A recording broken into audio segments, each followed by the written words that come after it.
सुरुवातीला या रंगापासून स्टार्ट करायचं आहे. तर एक मॅजिक रिंग बनवायचा आणि यामध्ये 3 चेन करायच्या. 1 2 3 3 चेन म्हणजे एक डबल क्रोशिया झाला. आता हा एक डबल क्रोशिया पकडून परत समोर एक डबल क्रोशिया करायचा या रिंगमध्ये, सर्कलमध्ये. 2 झाले. हा तिसरा. असे टोटल 16 डबल क्रोशे करायचे. 4 5 6. तर असे टोटल 16 डबल क्रोशे झाल्यावर दाखवते. 16 डबल क्रोशे झाल्यानंतर हे धागा ओढून घ्यायचा आणि हा सर्कल क्लोज करून घ्यायचा आणि याच्या थर्ड चेनमध्ये स्लिप स्टिचने जॉईन करून घ्यायचा. त्यानंतर हा धागा कट करून घ्यायचा.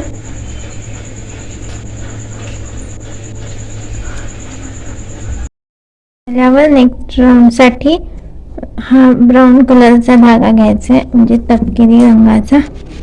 स्लिप नॉट करायची आणि कोणत्या पण एका डबल क्रोशियावर याला सिंगल क्रोशियाने जॉईन करायचं. त्यानंतर 1-2 चेन करायच्या आणि इथे दोऱ्याचा वेढा हुकवर घ्यायचा. एक दुसरा, दुसरा, हा तिसरा. असे 3 वेढे घेतल्यावर या सगळ्या वेड्याखालून हुक काढायची आणि वर बांधून घ्यायचं. हा एक झाला पॉप स्टिच. यानंतर एक चेन. आता असाच पॉप स्टिच नेक्स्ट डबल क्रोशियावर करायचा आहे. 3 वेढे घ्यायचे. 1 2 3. 3 वेड्यांच्या आतून हुक काढायची आणि बांधून घ्यायचं. परत एक चेन करायची आणि याच प्रकारे एक पॉप स्टिच करायचं. 3 वेढे घेऊन अशा प्रत्येक स्टिचवर 3 वेड्यांचा म्हणजे 3 लूप्सचा एक पॉप स्टिच करायचा आहे आणि एक चेन करायची आहे. तर हे आपले 16 डबल क्रोशे होते. तर 16 डबल क्रोशेवर 16 पॉप स्टिच करून घ्यायचे आहे. हे झाल्यावर दाखवते. असे पूर्ण 16 पॉप स्टिच करून झाल्याबरोबर प्रत्येक एका डबल क्रोशेवर करायचे आहे, नाही तर एक पाकळी कमी होईल आणि मग आपला साईज छोटा बनेल. हे झाल्यानंतर एक चेन केली आणि इथे थर्ड चेन मध्ये याला जोडून घ्यायचं स्लिप स्टिचने.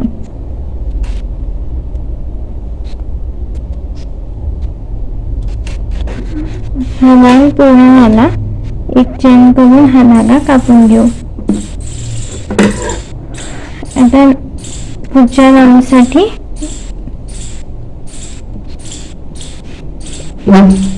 या रंगाचा धागा घ्यायचा आहे, पिवळा. एक स्लिप नॉट करून घ्यायची आणि इथे 2 पॉप स्टिचच्या मधात जी एक चेन आहे, जी गॅप आहे, त्यामध्ये जोडायचा आहे हा धागा सिंगल क्रोशियाने. इथे पण 2 चेन घ्यायच्या आणि एक दोऱ्याचा विडा घ्यायचा. एक विडा घेतला, परत 2 3 आणि हा 4. असे 4 विडे हुकवून घ्यायचे आणि त्या 4 वेळा इथे आपल्याला 4 हाफ डबल क्रोशे करायचे. एक विडा घेऊन हुक काढून घ्यायची, नंतर पुन्हा एक विडा घेऊन हुक काढायचे. हे हाफ डबल क्रोशे होत आहेत. असे 4 हाफ डबल क्रोशे करायचे. हा चौथा. आणि मग आपल्या हुकवर 5 लूप्स येतील, त्या लूप्स मधून हुक काढायची आणि इथे बांधून घ्यायचं. इथे 2 चेन करायच्या. परत नेक्स्ट गॅप मध्ये असेच हाफ डबल क्रोशे करायचे. एक हाफ डबल क्रोशे, दुसरा,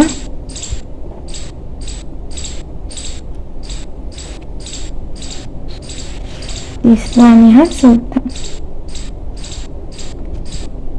टोटल 4 हाफ डबल क्रोशे झाल्यानंतर मग इथनं हुक काढून बांधून घ्यायचं. परत 2 चेन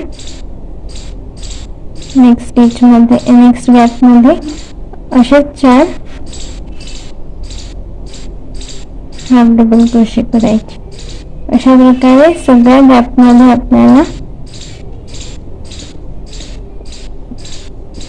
पाकळ्या करून घ्यायच्या आहे.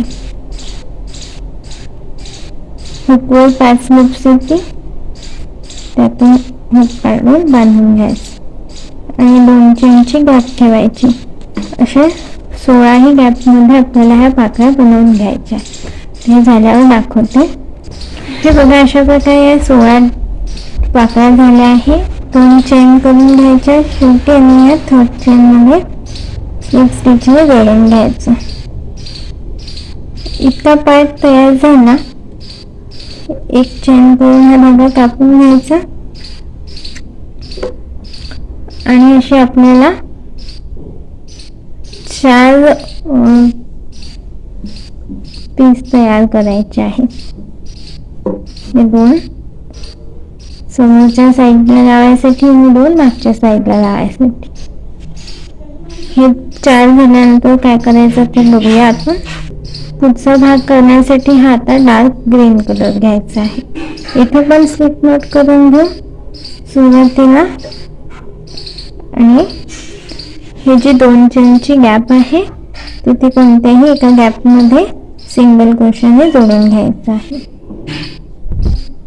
त्यानंतर 3 चेन 1 2 3 आणि या लूप मध्ये एक डबल क्रोशा गॅप मध्ये. ह्या 3 चेनचा एक डबल क्रोशा. आता हा एक घेतला, 2 डबल क्रोशे झाले, परत 3 डबल क्रोशे झाले. आता नेक्स्ट गॅप मध्ये ट्रिपल क्रोशे करायचे आहे आपल्याला. आणि नेक्स्ट गॅप मध्ये जाताना चेन नाही घ्यायची, डायरेक्ट आपण ट्रिपल क्रोशे करत आहोत. हा दुसरा. परत त्याच गॅप मध्ये एक आणखी ट्रिपल क्रोशे. त्यानंतर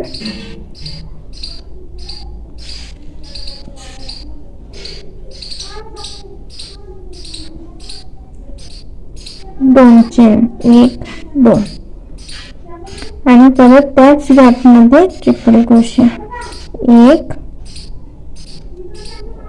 2 सेम गॅप मध्ये करत आहोत आणि 3. या गॅप मध्ये 6 ट्रिपल क्रोशे झाले आहे आणि 3 ट्रिपल क्रोशानंतर 2 चेनची गॅप. आता नेक्स्ट गॅप मध्ये डबल क्रोशे करायचं. सेम गॅप मध्ये 3 डबल क्रोशे 2 3. परत नेक्स्ट गॅप मध्ये जायचं आहे आणि एकही चेन करायची नाही. पण आता नेक्स्ट गॅप मध्ये काय करायचं आहे, हा डबल क्रोशे करायचे आहे. 1 2 3.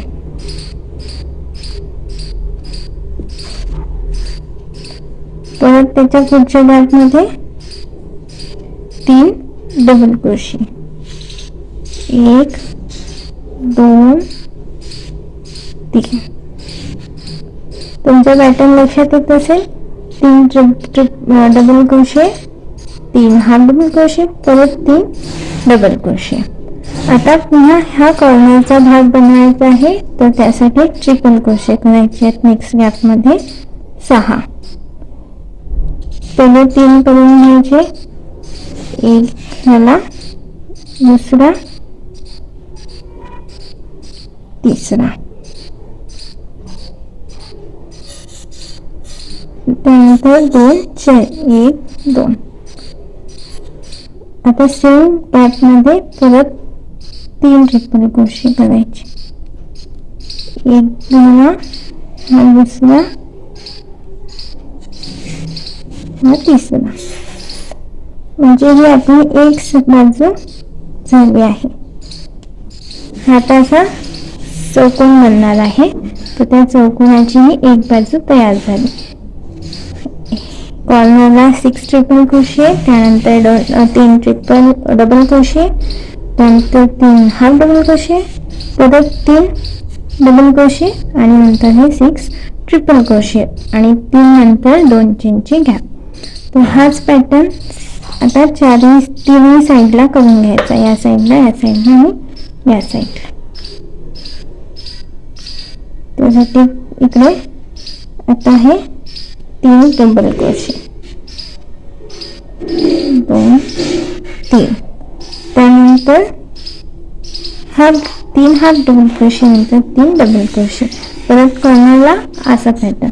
तर हे इतकं झाल्यावर दाखवते मग. हे बघा, 4ही साईड्स पूर्ण झाले आहे आणि प्रत्येक साईड मध्ये 3 सेट झाले आहेत. एक सेट 3 डबल क्रोशेचा, मधात हाफ डबल क्रोशेचा, नंतर पुन्हा 3 डबल क्रोशाचा. इथे पण तसंच झालंय. इथे स्लिप स्टिचने जोडून घ्यायचं आणि एक चेन करून हा सुद्धा धागा कापून घ्यायचा.